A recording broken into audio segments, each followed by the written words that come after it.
एक दिन बुद्ध एक सभा में थे। तभी एक आदमी गुस्से में आया। उसने सोचा कि बुद्ध कुछ गलत कर रहे हैं। बुद्ध एक बहुत बड़ी भीड़ को आकर्षित कर रहे हैं और लोग बस उनके पास जाकर ध्यान करते थे। वह एक बेचैन व्यापारी था और वह कई दिनों से देख रहा था कि उसके बच्चे अपना समय बुद्ध के साथ बिता रहे थे, जबकि वे ज़्यादा पैसा कमाने और अपने जीवन में अमीर बनने वाले कामों में अपना समय बिता सकते थे। उसे लगता था कि अपने दिन के 4 घंटे किसी ऐसे आदमी के बगल में बैठना जिसकी आंखें हमेशा बंद रहती है, समय की पूरी बर्बादी है। इसलिए इस परिवार का पिता बहुत परेशान हुआ और उसने कहा, मैं इस आदमी को सबक सिखाने जा रहा हूँ। अपने दिल में गुस्से के साथ और कॉन्फिडेंस के साथ वह बुद्ध के पास गया। जैसे ही वह बुद्ध के पास पहुंचा, उसके सारे थॉट्स गायब हो गए, लेकिन उसके अंदर का गुस्सा अभी भी खत्म नहीं हुआ था। वह काँप रहा था और उसने खुद को अवाक पाया। वह कुछ भी नहीं बोल पा रहा था, क्योंकि वह अपने इमोशंस को शब्दों में एक्सप्लेन नहीं कर पा रहा था। उसने बस बुद्ध के चेहरे पर थूक दिया। उसके बदले में बुद्ध बस मुस्कुराए। उनके साथ बैठे उनके शिष्य गुस्सा हो गए।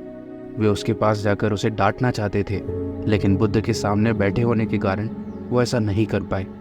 वे सभी विश्वास ही नहीं कर पा रहे थे कि बुद्ध के साथ इस तरह का घटिया व्यवहार कोई कैसे कर सकता है, लेकिन वे कुछ भी नहीं कह सकते थे और यह आदमी भी ज़्यादा समय तक यहाँ नहीं रुक सकता था। उसने देखा कि उसने अभी जो कुछ भी किया उस पर उसके आसपास के लोगों ने कोई प्रतिक्रिया नहीं दी थी।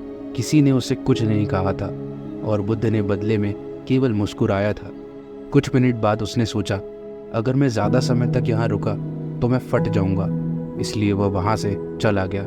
जैसे ही वह घर लौटा तो वह अपने दिमाग से मुस्कुराते हुए बुद्ध के चेहरे को मिटा नहीं सका।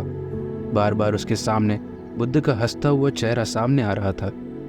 अपने जीवन में पहली बार वह एक ऐसे इंसान से मिला था जिसकी इस तरह के अपमानजनक काम पर ऐसी असाधारण प्रतिक्रिया थी। वह पूरी रात सो नहीं सका और उसके पूरे शरीर में बदलाव हो रहा था। वह काँप रहा था, वह हिल रहा था। उसे लगा जैसे उसकी दुनिया खत्म हो गई हो। इसलिए अगले दिन वह उठा और बुद्ध के पास जाकर उनके चरणों में गिर गया और कहा, कृपया मुझे माफ़ कर दीजिए, मुझे नहीं पता था मैं क्या कर रहा था।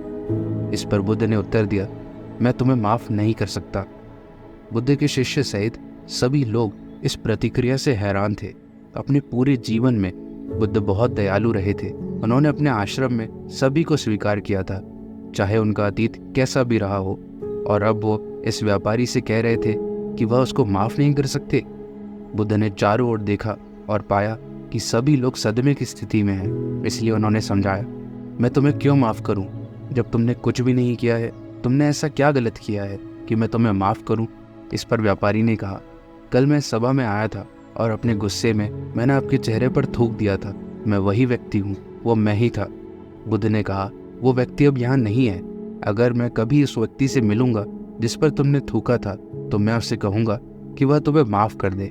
मेरे लिए वो व्यक्ति जो इस क्षण में है वो तुम हो, और तुम अद्भुत हो। तुमने कुछ भी गलत नहीं किया है। दोस्तों, हमारे जीवन में भी हम किसी भी व्यक्ति को वास्तव में कब माफ़ करते हैं? सच्ची माफ़ी तब होती है जब आप किसी व्यक्ति को माफ़ करते हैं और वो व्यक्ति ये भी नहीं जानता कि उसे माफ़ किया जा रहा है। उस व्यक्ति को अपने किए पर दोषी महसूस नहीं कराना चाहिए। ये ही सही प्रकार की क्षमा है। अगर आप किसी को माफ़ करते हैं और उसे उसकी गलतियों को याद दिलाते रहते हैं, तुमने ये गलत किया था, तुमने वो गलत किया था, और उसे हर समय दोषी महसूस कराते हैं, तो वास्तव में आपने उसे अभी तक माफ़ नहीं किया है। किसी व्यक्ति के लिए पाप करने का पश्चाताप ही काफ़ी सज़ा होती है। ये है द अम्बेडकराइट बौद्ध। देखने के लिए धन्यवाद और हमेशा खुश रहे। नमो बुद्धाय।